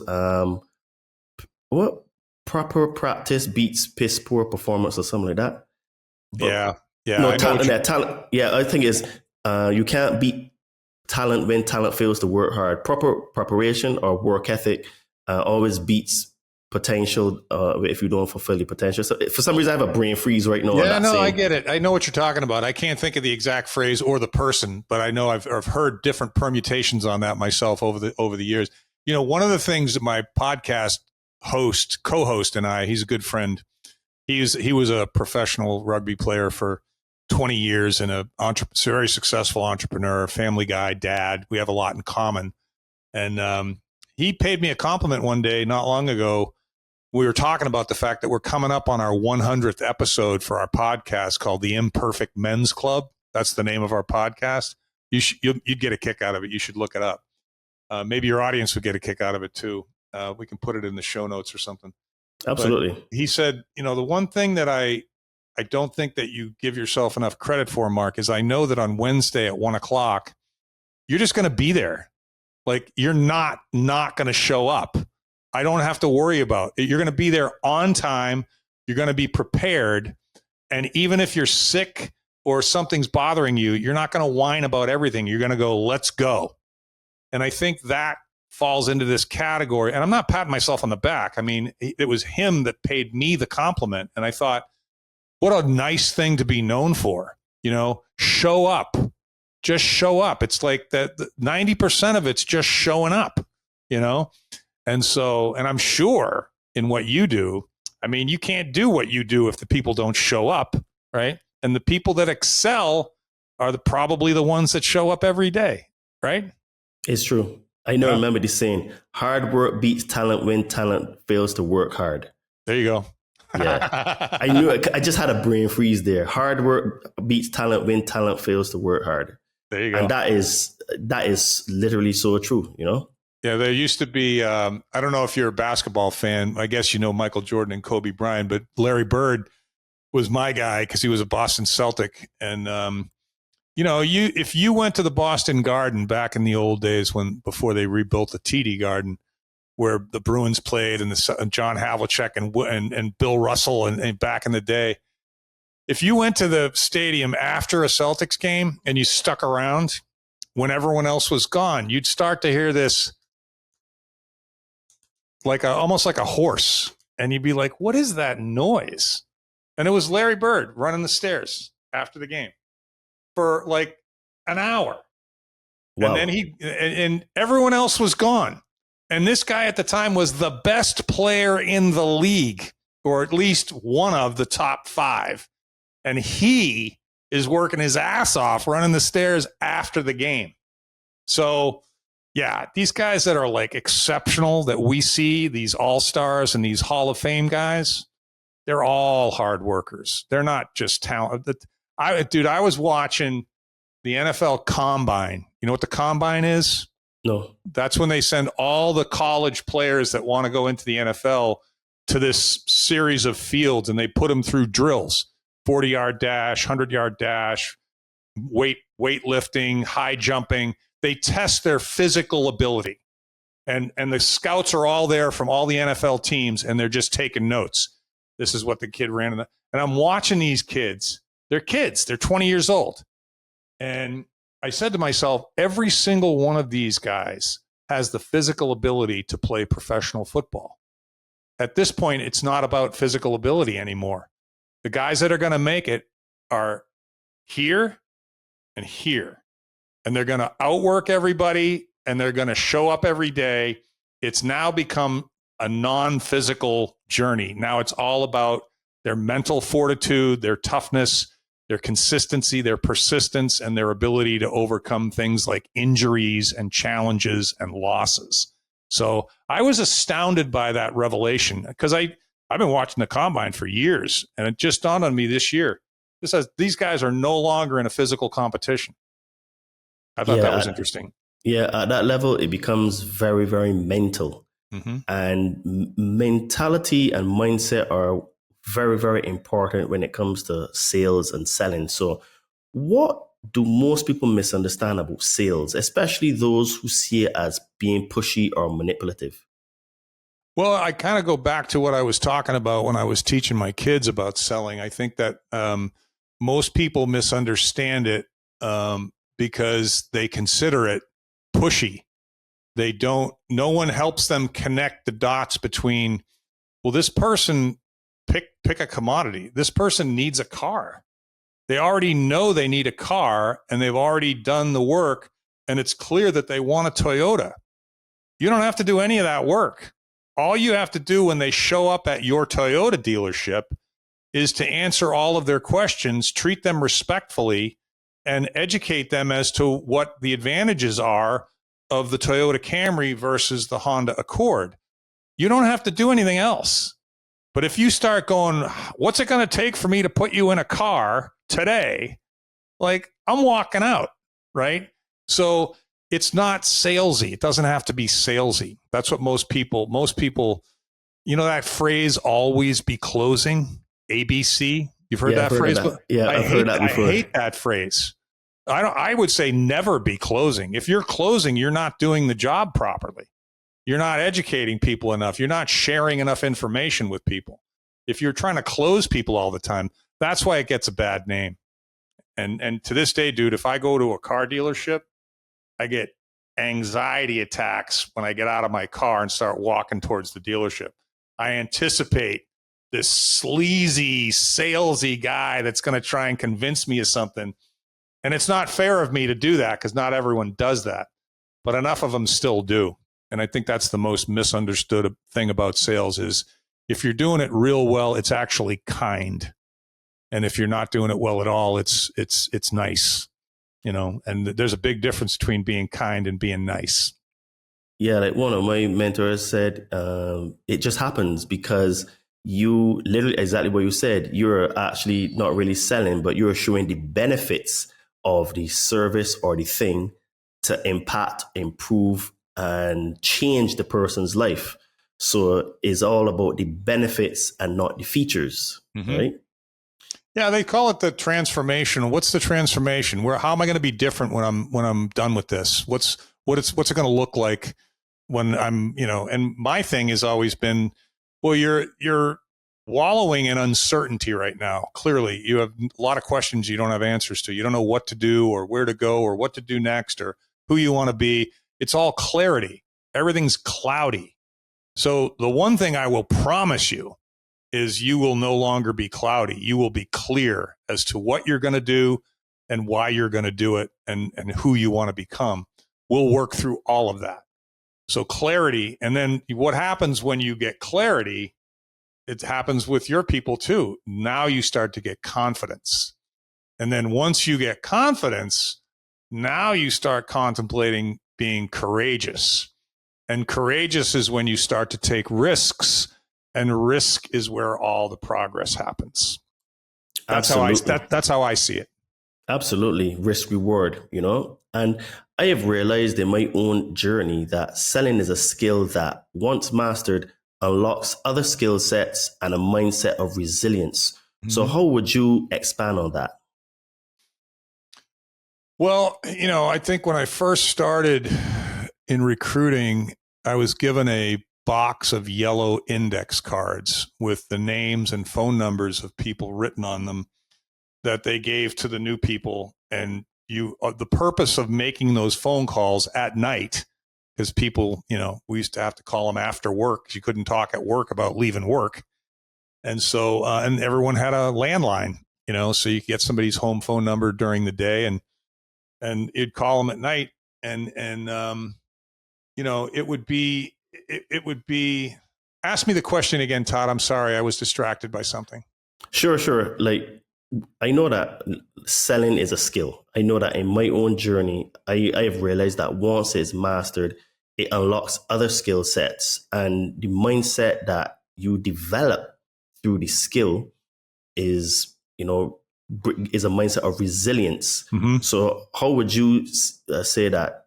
Would you confirm that that is true or not? And how would you expand on that statement? Yeah, totally. Well, first of all, resilience is one of my favorite words. It's right up there with fortitude. I think it's the key to success in anything. I think that, I think anticipating hardship without expecting it, and being able to say, okay, well, this is just hardship. I've seen it before. I'll let it pass. I'll move past it. Back to self accountability and personal responsibility for everything. If something goes wrong, and I don't sell to this person, or they say no to me, what can I learn from that? What could I have done differently?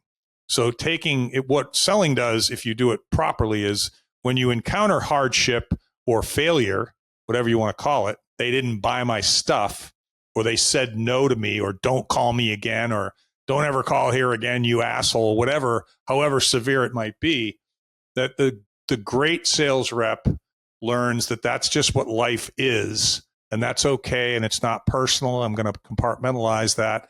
I'm going to pick my bag up, and I'm going to keep moving forward. So I think there's no question it builds resilience, because you have to handle objection, and you have to learn how to depersonalize it. But I also think one of the things I learned early from one of my mentors was, at 5:00 or whenever you stop, the last thing you do is, at least 15 minutes, you put the phone down, you put everything down, and you look at your desk, back when there were desks with papers and stuff on them, and you organize everything, and you take out a pad and you jot down, you throw that away, put it down as a task, throw that away, put it down, put that in the database, put that where it belongs, and you organize your desk, and you put all your thoughts down before you leave, so you don't take that home with you. When you get home, you're home.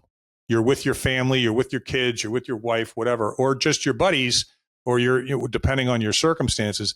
But if you don't stop the day and put stuff where it belongs and bring closure to the day, then you're anxious about that all night. You don't sleep as well. You get up early. You got to get to the office early to get your stuff. It triggers all kinds of bad emotion. So that, I suppose, you would call organization. And I was never I was always more of a doer instead of an organizer. I was less of a details person and more of a strategy guy. So that was a good lesson for me to learn. And when you were talking earlier about bringing home something, bringing home your work or something, I can't remember, but it was like, yeah, when you learn how to sell, the thing I remember, and I laugh about it still, is bringing that voice home and hearing pretty early on, stop trying to close me. I'm not a prospect. It's like, okay, different voice. Sorry, you're right. It's hard to turn that switch on and off. It's true. It's true. It's true. One of the reasons why I'm talking to you is that I believe that everyone should have a side hustle. And I think that sales today, especially today in the digital world, people should have a bit of a side hustle, or look to try to break away from the matrix and create their own business. Even if they don't want to be a salesperson, I think that sales develops you as a person. Mm-hmm. So whether you want to be in sales or not, I think that being in it really allows, it does something to shift your character and shift your mindset. And it gives you this mental fortitude, because in sales, you have to deal with a lot of rejection, and, you know, and it can be brutal, especially in the beginning.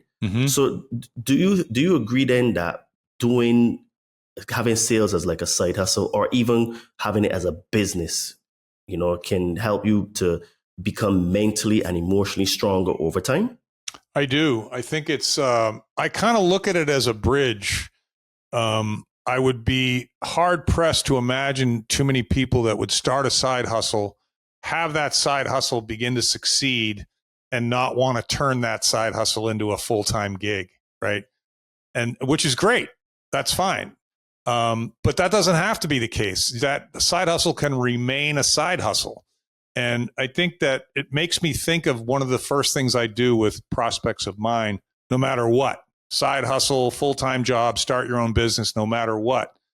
What do you love to do, right? What do you know so well that you could teach it to other people?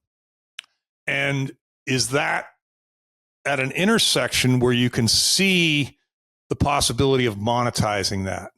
Love to do it, know it well enough to teach other people, and I see where I could charge for that, where someone would be willing to pay for that because of the value of it in this particular area. And I think that without that self-reflection, self-awareness exercise, which very few people do, then you're shooting in the dark. So I would say to anybody that's contemplating a side hustle, yes, I think it's a wonderful idea. Yes, I think everyone who's able to do it should do it. And number 3, I think there's some soul searching and self-talk and self-assessment to find your purpose, to find your true purpose. I have a workbook called Find Your True Purpose, actually, because of this particular reason, which I'll make available to people. I've been giving it away for years because I just kept having the same conversation with people. But if you can get to that intersection of, I love it, I'm good enough at it where I could teach other people and I can see the opportunity to monetize it, and you have a full-time job, give it an hour a night, give it a couple hours on the weekend, get a schedule together where you can give it consistent effort, because without consistent effort, even 15 minutes a day is enough if you do it every day, or 2 hours a week is enough if you do it every week. But if you can give that consistent energy, you'll find a couple things. You'll find out whether it's feasible pretty quickly. And if it becomes feasible, it will start to enliven you. It will start to energize you. You'll start to get emotionally attached to it. And yeah, that's what I would do. I would have that exercise. I'll make the workbook available. And it's a challenging workbook to get to your true purpose, because you have to ask yourself a lot of questions that you wouldn't normally want to ask yourself, and you probably get some answers you don't want to hear. And that's why most people don't do it. But that's what I would do first. And then, you know, as well as anybody, there's so many, a website costs nothing, but I wouldn't recommend that you get a website first. I think sell something first before you do anything else. Figure out what it is you're going to sell. Maybe it's a service, maybe it's a product. Have somebody confirm that it's viable by paying you for it, and then start doing the other stuff. Most people do the other stuff first. I want a logo, I want a business card, I want a brand, I want a website. I'm like, I want to incorporate. Why would you incorporate until you have to send out your first invoice? You don't need a corporation. So wait till you have to send out your first invoice. So I guess what I'm doing is answering your question further by thinking through what I've done and what I've coached other people to do. Don't do the stuff that is only required to look like you have your own company. Just do the stuff that's going to generate your first sale. And that's how you test the viability of your idea. Does that help? Absolutely. I think that's a brilliant answer. And that's, again, I have paid money to actually get that answer. And I just want people to be able to appreciate like the level of expertise and knowledge that you have, because my goal here with this conversation is to try to get people to understand there is a way out. But the problem that we have is that people simply don't have the time to be able to do that self-reflection you were talking about, because they're working 9 to 5 or 9 to 7 jobs. They have to travel long hours to and from work. And when they get in, they simply don't have enough time because they're just not making enough money, because time in reality is money. And if you're not making enough money, it means that you don't have enough time. And I see sales as something that, if with some self-improvement, you can actually help gain back some time. And then you can start to be able to work on yourself spiritually and eventually find your life purpose. So would you agree then that sales is a viable avenue for people who feel their back is against the wall? They have no sort of like belief or outlook that they can make it. Would you say then that sales is a possibility for them to go into where it's like little startup costs that they can, with the right guidance and the right belief systems, that they can actually make a change to help get out of the matrix? Of course. Yeah. I mean, everybody is capable of it. It doesn't require any monetary investment. I mean, you could certainly pay a coach to teach you how to sell, but you can also get on the internet and pull up as much information as you'd ever want to see, figure out over a period of investigation, well, these people seem to have the highest reputation for capability and ethical standards. I'm going to follow them and just read their stuff. And you could name 100 of them: Tim Ferriss, Gary Vaynerchuk, Tony Robbins. I mean, pick a style, pick somebody who resonates with you and just start following them. The other thing, dude, that it strikes me all the time, if you have an idea, go find someone who's doing it already and sign up for their newsletter and take their journey, right? What does their landing page look like? What does their email newsletter look like? How do you get from the free giveaway to the purchase page? What is it? What are the color scheme? I mean, you could just copy somebody. My big joke with people years ago, I still use it, is like, plagiarism is only wrong when you're in school. As soon as you get out of school, everyone plagiarizes everything. Your only obligation is to be honest enough to make it your own. Don't just copy someone else. Follow their guidance and bring your own personality to it so it becomes yours. But you don't have to start with a blank page. That's silly. That is absolutely brilliant. Absolutely brilliant. I tell you what, as a person that's paid thousands and thousands of pounds to get to where I am and to understand these things, what you're talking is absolute gems. Absolute gems. I'm glad. And it is to me, if I were now starting out, I would literally be following everything that you were doing on LinkedIn. I'd be signed up to your email list. I would just be, quotation mark, stalking you. Well, word. Thank you, Todd. Word to the wise. I don't do everything correctly. I don't do everything. I'm sure there's plenty of room for improvement, but one of the other lessons that I've learned, and I would share it with everybody because it's just such a wise thing, is if you have this idea, then you probably also have access to a network of people. They might not be friends, but enough about them to have their email address and their name. You could get their LinkedIn profile and look into their background a little bit, but you could send a message to 10, 15, 20 people and say, I have this idea, right? This is what it is. What do you think? And with some context, which I'll share with you, like a paragraph or two or a couple pages, whatever. This is what it is, what it looks like. This is what I'm thinking about charging for it. This is why I'm doing it, what I think it'll help with. Would you pay for something like that? Would you pay $500 for something like that? No, I wouldn't. Oh, Mark, you know what? Based on what you just described, yeah, I would consider paying $500. Okay, you make the list. And then go back and you get like 10 people that said they would consider paying $500. And you go back and say, I'm doing a beta with this thing next month. And because it's a beta, but it's everything you said you wanted, and you said you'd be interested in learning this stuff, I'm going to offer it to you for $200 because you're one of the first 10 people in. I get 10 people signed up. I'll have a group. And then I can take that $2,000 and reinvest it in version 2 of the product, which is essentially going to be version 1 plus all the feedback you 10 people are going to give me when I put you through the beta course, right? So it's like, you don't have to guess what people want. You can ask them today.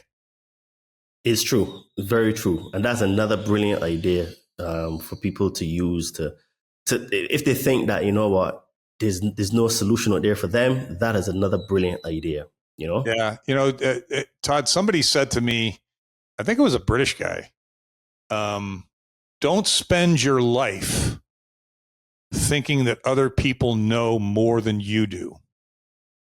And I thought that was a very interesting thing to say, because we do. It's true. Like, we do. You know a lot of the stuff that I know, and I know a lot of the stuff you know. And the only way to figure out what you know that I don't know and what I know that you don't know is to have more conversations. Yeah.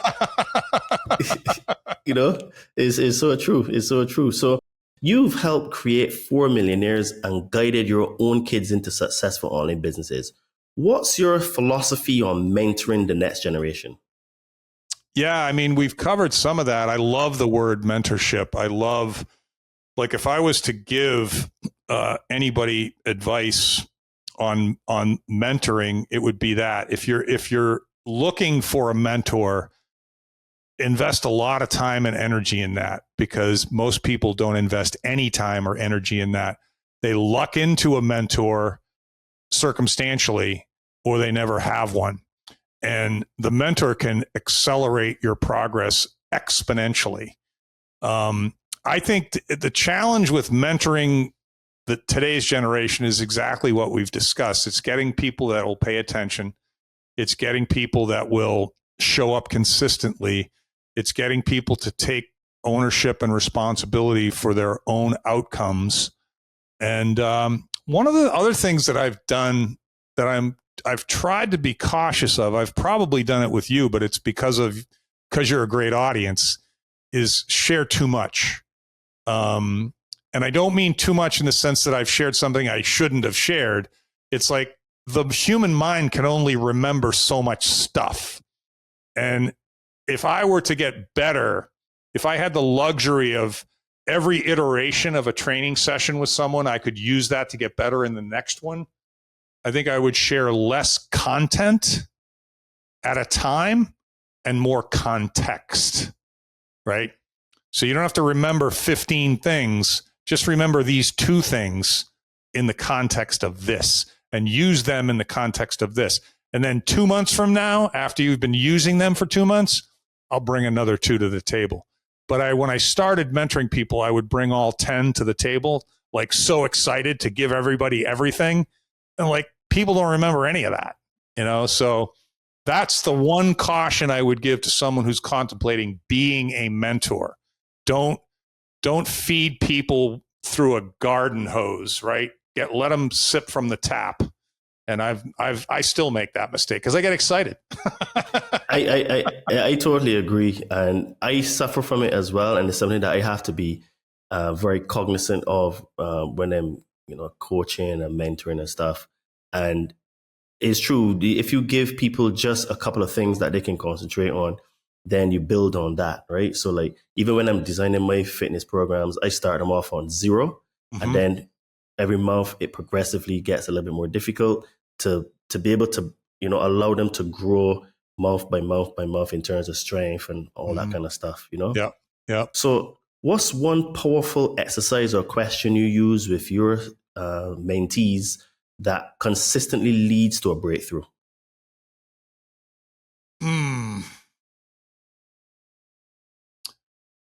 Yeah, I think the noise from other people is, you got to figure out how to quiet the noise from other people. Like, I love, as you can tell, I adore my father, right? I admire him. I look up to him.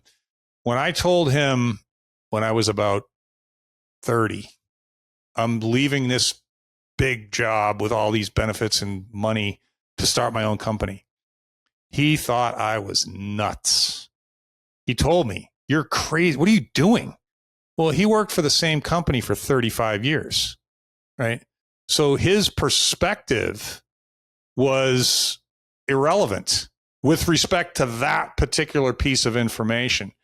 So you're going to get noise. And what I found is you never get noise from the people that are above you. You only get noise from the people that are below you. And one of my favorite sayings, and I wish I could attribute this, but I can't remember who said it to me. Never accept criticism from someone from whom you would not seek advice. And if you sit on that for a second after we're done, it'll sink in.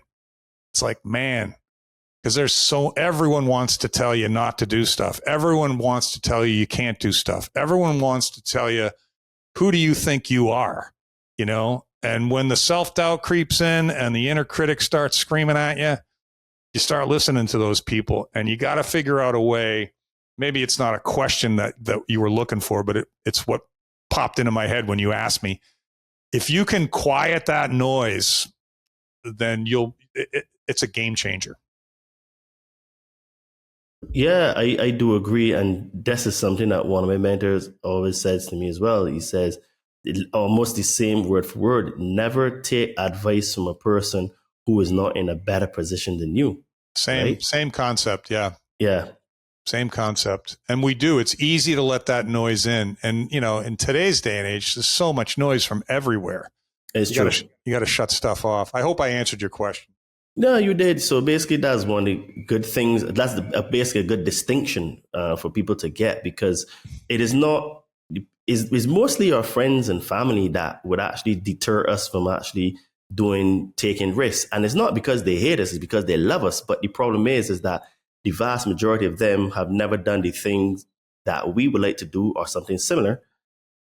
Excuse me. And they can only give you advice based on their experience. But if they don't have that experience, basically you're getting advice from a person who's ignorant in that field, skill set, or that you want to do. Yeah, my buddy, my podcast host, we have a running, it's not an argument, it's a disagreement, but I also agree with him. I mean, just what you said, it's like, don't ever take advice from family and friends, ever, never, ever, ever. And I'm like, never?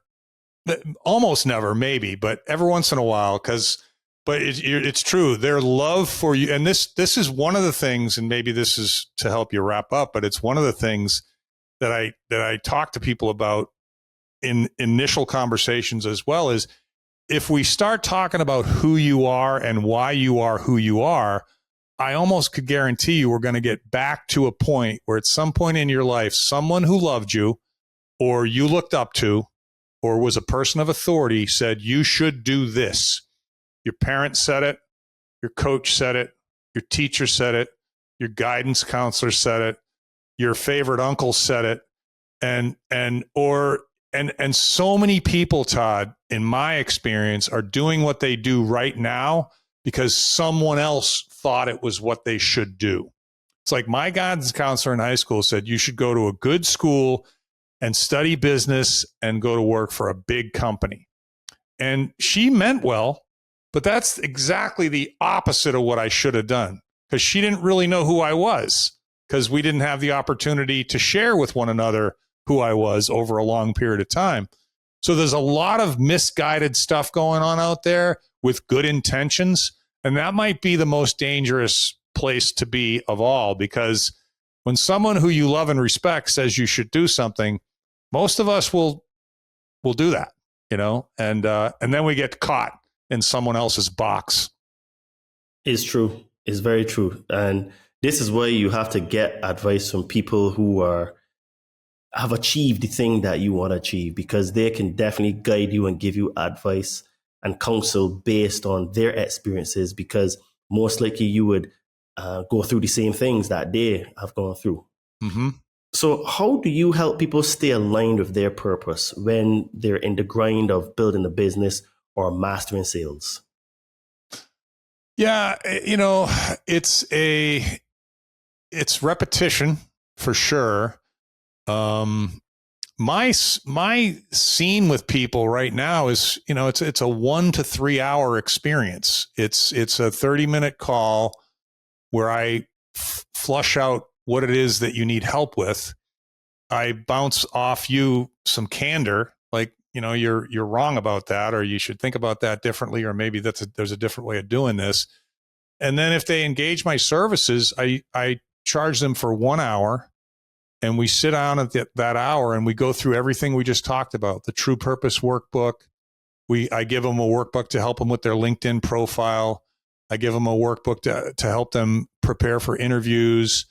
I give them a workbook on how to turn an interview into an offer, and another workbook that shows them how to get in front of decision makers instead of just chucking resumes at online job openings. And I give them all that work, and I give them strategy and direction and tactics. And then I say, go away for 2 weeks and do the work, and then come back and we'll do a second hour. And the second hour, we go over everything. But if they're like back to my recruiting days, if they show up on time, if they listen to what I tell them to do, and they show me their work. So when they go through the workbook and they do the work, they're filling things out and they send me the work. And I'm like, okay, now I can do something with this. This is a piece of clay. Now I can turn this into a sculpture, right? But it's really, all I really need is people's cooperation. All I need is them to show up. And because you've done it a few times during this conversation, your facial expression has changed and you've had an epiphany. Most of it's been, I paid somebody to tell me that. Which is fine, dude. Good for you. But like, you're engaged. This is interesting to you. You're obviously interested in learning from this. That's what I need. That's all I need, is that kind of interest and engagement, if that makes sense. Yeah, it does. I guess some people are able to learn these things through just trial and error on their own. Some people, like myself, had mentors that taught them. And I feel so good to know that the things that you're repeating, I've heard from another source or sources, because I've had many mentors in my life. Mm-hmm. And what I have been realizing is that people who are successful have made changes, not just in themselves, but in other people as well, because you've helped hundreds of people. There is this common mindset, belief system, way of talking, way of carrying yourself, a system. It may not look exactly the same, but if you lay over, you can say, okay, well, this is the blueprint. Mm-hmm. And depending on the industry, skill set, personality, you tweak certain things here and there, but there's certain blueprints that are universal, right? Yes. Yeah. I think the word blueprint, the word framework, system, process, structure. Yeah. I think that we need those things. And I actually resisted those things for a long time because I thought I'm great at thinking on my feet. I'm an improv guy. Just throw something at me and I'll toss you back the right answer. And you can get by with that for a while. But as soon as you add structure to something, it becomes more easily digestible for people. It becomes more easy for people to understand. And so then you can scale it out to more people. So you're serving the world better when you add structure to your process. And I can't forget to mention one of the things that's been so life-changing for me in the last couple of years is my morning routine. And I thought this would resonate with you as a fitness guy, because part of it is just that. And even though I'm not a heavy weightlifter anymore, I don't run anymore, I'm 63 years old, I do yoga, I stretch, I do breath work, and I'm physically active, and I walk a lot and do yard work a lot. But it's exactly what I do. The same thing every morning as soon as I wake up. And it begins by getting right out of bed, right? I make my bed almost immediately. And if you haven't seen the video on the military guy who talks about making your bed, you got to look that up on YouTube. He gives a commencement speech. He's dressed in a white military garb with all kinds of medals, and he talks about the importance of making your bed. It's one of the best speeches I've ever heard. I put sunflower oil in my mouth and swish it around for 20 minutes. That's an Ayurvedic Indian thing that is supposed to be good for your digestive system. Coffee, tea, Wim Hof breath working on my yoga mat, stretching out, meditation, prayer, visualization, journaling. The whole thing takes me less than an hour. It's a game changer with everything else that I do. So I just, not that it fit into this slot, but I wanted to mention it because you keep asking me, what would you recommend? What would you recommend? My morning routine that I adopted in my 60s, and I've been an athlete my whole life, has changed my life spiritually, emotionally, and physically. So, and just to level up on that, I also have a morning routine as well that I do, especially on gym days. I get up at 3:45 in the morning and I start my day with meditation. Then I give gratitude. Then I have a small bite to eat, and then I go to the gym.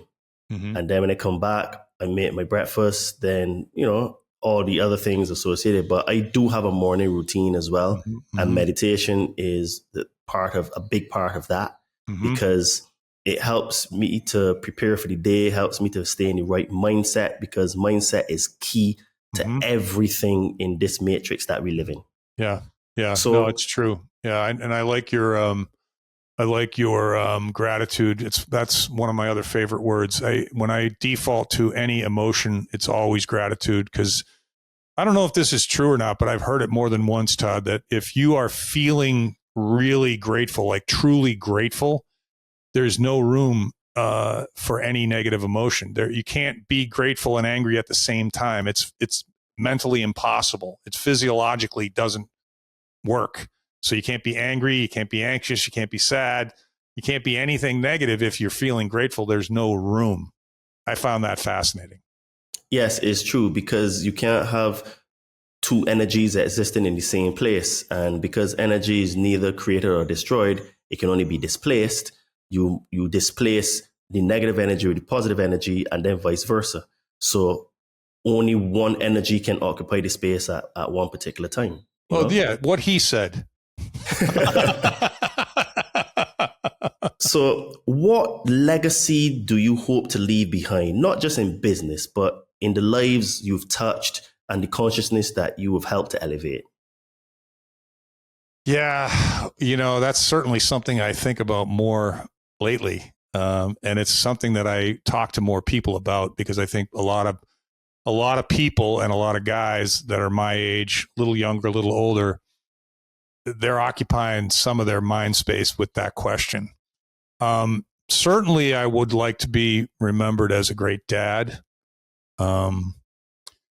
That's really up to 3 people, so I don't get a lot of votes in that one. But I'm pretty confident about that one. I spend a lot of energy on that one.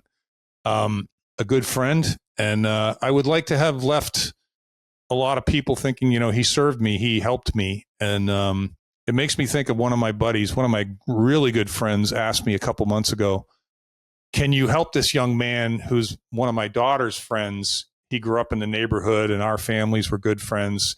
He's 27 and he's searching for something. And I just talked to him and I thought, you should talk to Mark.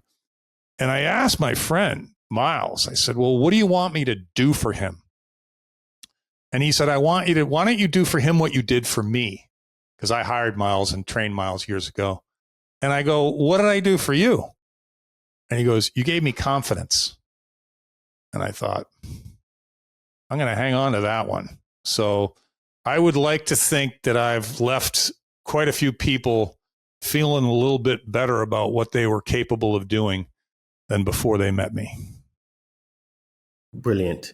Confidence makes a huge difference in terms of taking risk, believing in oneself, approaching that girl, investing in a business, going to travel alone, take a loan from the bank for a business. Everything revolves around confidence. That's a long list of risky things that one can do with confidence that one can't do without confidence. But yeah, no, the first time you do something that you were petrified to do, it's difficult to describe that feeling. It's something you want to replicate pretty quick. You ever see the movie with Jim Carrey called Yes Man? Where he's not from memory. Yes Man, like the word yes and the word man.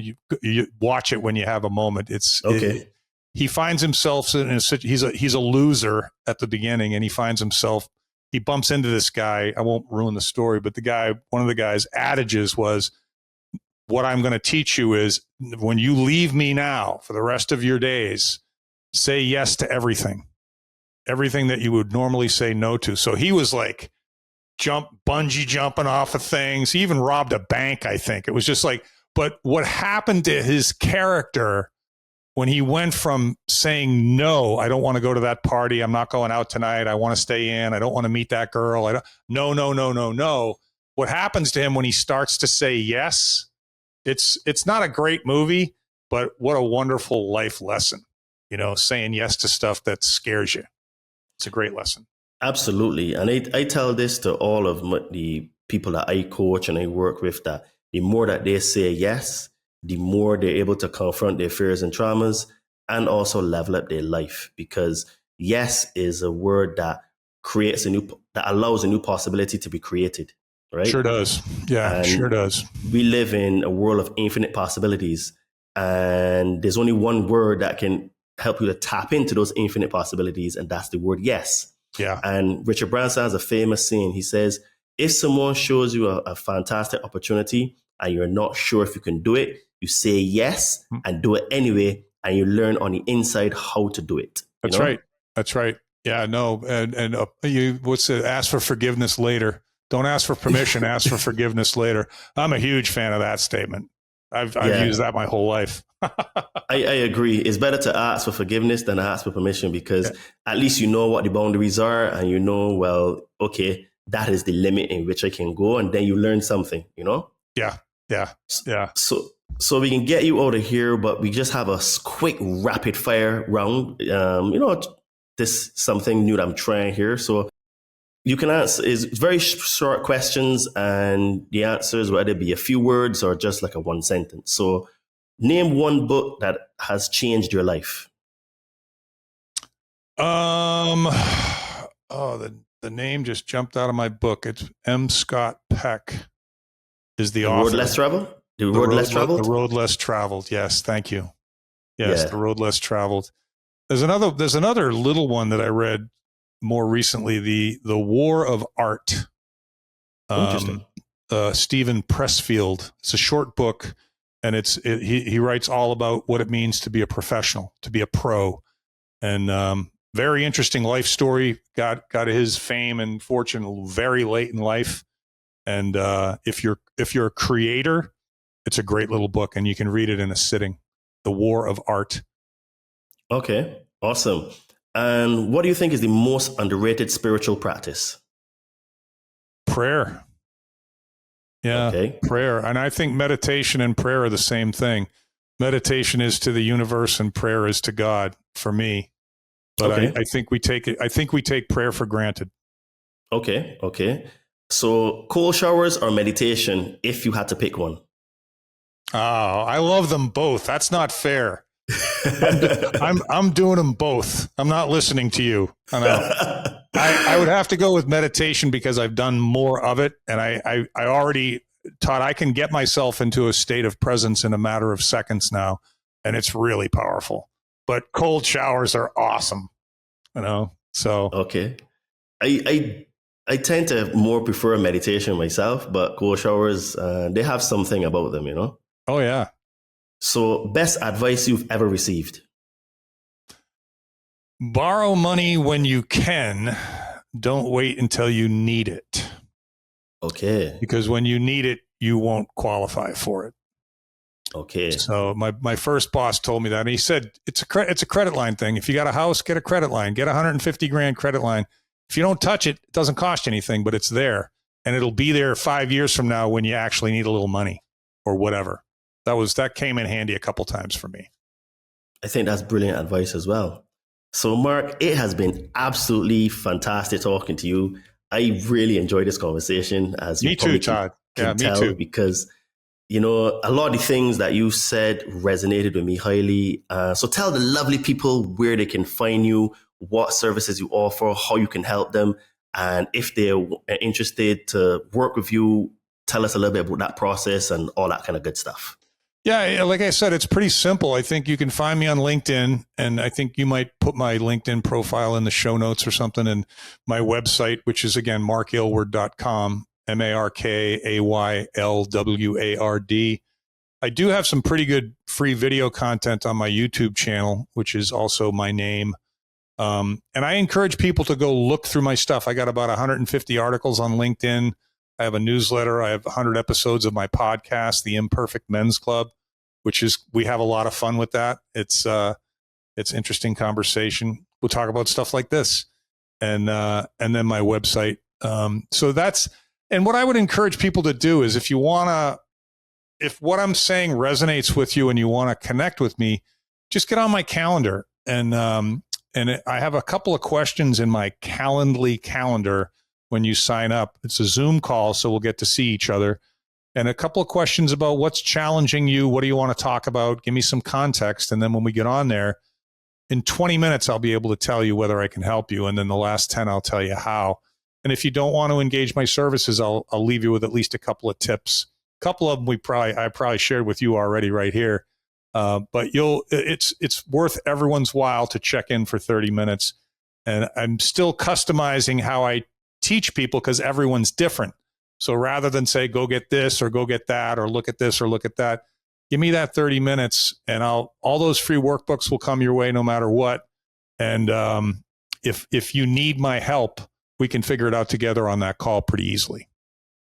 Awesome. So guys, all the links to Mark's stuff and where to find him, Calendly link, etc., will be in the description of this podcast. And as you know, guys, I am an online fitness trainer. I help spiritually inclined people burn fat and build muscle. So if you would like to get into the best shape of your life, especially now that summer is coming, you can hit me up on my Instagram at Adriano_246, or my name, Todd Cave, on Facebook, and send me a message, and let's see if you're a good fit to join the Compound Body Training Army. And if you are on a spiritual journey, or you would like to start a spiritual journey and you would like some help relieving some fears and traumas, I can help you to get some magic mushrooms. So also hit me up on my Instagram at Adriano_246, or my name, Todd Cave, and I will help you to, along this spiritual journey, because one of the things with psychedelics is that they help you to connect to your subconscious mind. And in there is where all the information is stored, and you can get to heal all your fears and traumas and stuff. And if you would like this podcast and you would like to support it, you can also hit me up on my Amazon store. With this, it's called Todd and Me, and you can get a fantastic t-shirts, hoodies, tank tops, and sweats. And I'm wearing one of those shirts today, the Todd and Me collection. There you go. So for those that would like to help support the work we do, and because having a podcast is costly, and having an editor to help you to produce good quality production, that all the sales from the Todd and Me store helps us with that. And also, please don't forget to like, subscribe, and to share, because that helps us to be recommended in the algorithms. And folks, this has been another fantastic conversation. I'm sure that I added great value to you, and it is very much in line with the solutions that we're looking to help you all with. So go and follow Mark on LinkedIn, hit him up, tell him that the Conscious Man 7 sent you, and I'm sure that he would love to have a conversation with you, because it would mean that there's a lot of alignment between both of us, because we tend to say we have very similar thought processes and beliefs in terms of mentorship and business and coaching. So I'm sure that he'll take care of you and help you to level up your business, or to help you to get on the path to getting a business, because what I'm about is trying to help people grow as much, because we can't grow spiritually and mentally if we are actually time poor and money poor, because these things actually require some sort of resources to have, and Mark can help you to get a little bit more resources. So Mark, thanks again for coming on to the Conscious Man 7 podcast. I really, really enjoyed talking to you.